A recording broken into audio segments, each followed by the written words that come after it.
way to go. My next question is going to seem like it's like a got you moment, and I pray that you don't see it that way. I'm sitting here truly just trying to learn from you. If you don't feel comfortable to discuss this, No, it's fine. Okay.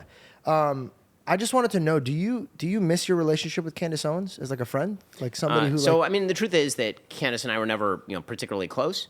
I was always, I thought we had a pretty cordial relationship. I don't really have a lot of interest in discussing anything beyond that about Candace, frankly. I mean, everything that I've said about Candace has been public record, and people can check my past comments for my views on this. Got it. Can I just ask one more? You're free to ask whatever you want. I'm not going to answer it necessarily. Got it. Absolutely. And by the way, like I'm only asking because I'm just curious. And again, like you have you could answer. I'm not going to do what that guy from London did to you in press. I'm not. You can get to it. I mean, I've learned.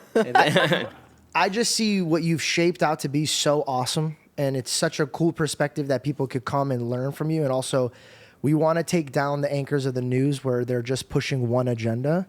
I just felt from observing both of you guys that have different mindsets, you guys had a beautiful opportunity to share one platform with two different mindsets and show the world, no, we're a real media. She has her own views and I have my own views, but we'll sit here and we'll discuss. We could even debate, or I could just not even acknowledge it, but I'm not going to remove somebody from their position of what they see. I mean, every company has the Overton window within which there's a set of views that we think are appropriate. That's not the Overton window for all of society. I've never called for anyone, including people who I radically disagree with, who have threatened me personally, to be deplatformed, meaning like get kicked off of X, get kicked off of Facebook. It's not our job as a company to pay everybody, no matter how widely variant their views. So, for example, there's no one who's a host on our platform who is pro-abortion. Yeah. Right? We're a pro-life platform. Okay, so you can find yourself, or put yourself, more accurately, outside the Overton window of things that we feel are appropriate. That's pretty much all I'll say on that. Absolutely. Let's move on from her and let's just make up a makeup situation. Like, say me and you are working together. And I chose, which I would never, but choose a different approach on abortion. What then would separate you from Fox or CNN from like, no, this is how we think and believe and move, and is either you're getting on the train or you're getting off? Well, I mean, but I don't think that Fox or CNN or we would be wrong in doing that. If somebody on Fox showed up and was like, okay, I'm a conservative, and Fox is a conservative news network, and then tomorrow they're like, I was lying, I'm a Trotskyite. Would Fox be wrong in firing that person? I don't think so. If CNN, which is a left-leaning news network, it's a little different than CNN. They purport to be objective. We don't purport to be anything but conservative. We're conservative. If you show up and I hire you, and Jeremy hires you, and Caleb, we all hire you, and you say, I'm a pro-life person, and then the next day you come out and you say, abortion up till point of birth is a moral virtue. Do I have a moral obligation to continue paying you to be on the platform? I think absolutely not. Now, does that mean you should be quote-unquote silenced? No. I mean, it's just we're signing a check.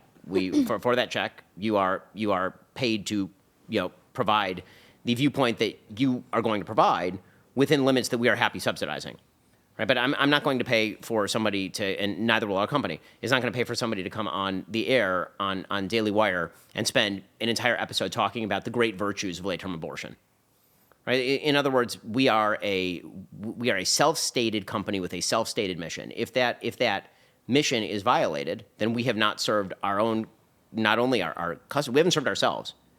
We didn't get into this business really to make money.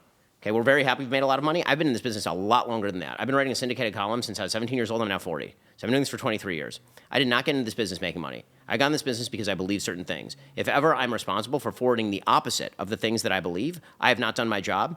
I have not done my job for the American people. I've not done my job for the consumers. I've not done my job for myself. I can't sleep at night. Okay, so if the idea would be, for example, that I'm going to, I have a moral obligation to hire somebody or pay somebody whose views I find morally reprehensible on any topic, including abortion, is that my moral responsibility? I think not. I'm not a platform. If I'm Facebook, if I'm X, right, then the idea is the Overton window should be pretty damn broad because that's essentially the town square.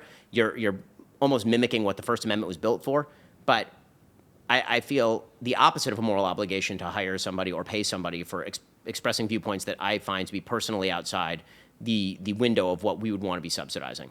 Does it hurt your heart knowing that there's some people that see you as somebody who's silencing somebody when you know that your heart is moving towards bettering the country? Does it affect your process and your footsteps? I mean, it doesn't affect my process or footsteps in the sense that I think that it's a misread. I think it's a misclassification.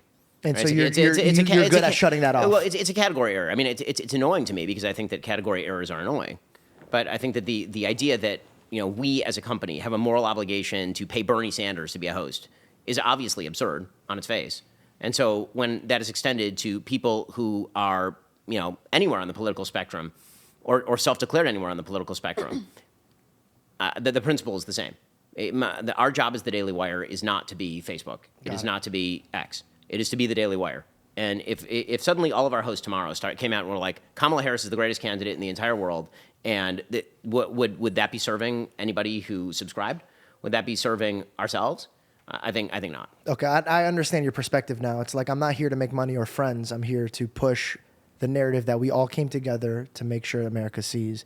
And so I'm understanding. And again, a little bit that more. doesn't mean that somebody can't work somebody else. Go with God. Go enjoy. Like if you want to pervade that worldview, I'm not calling for you to be silenced. I'm not suggesting that you should be deplatformed. I'm just saying I ain't paying you.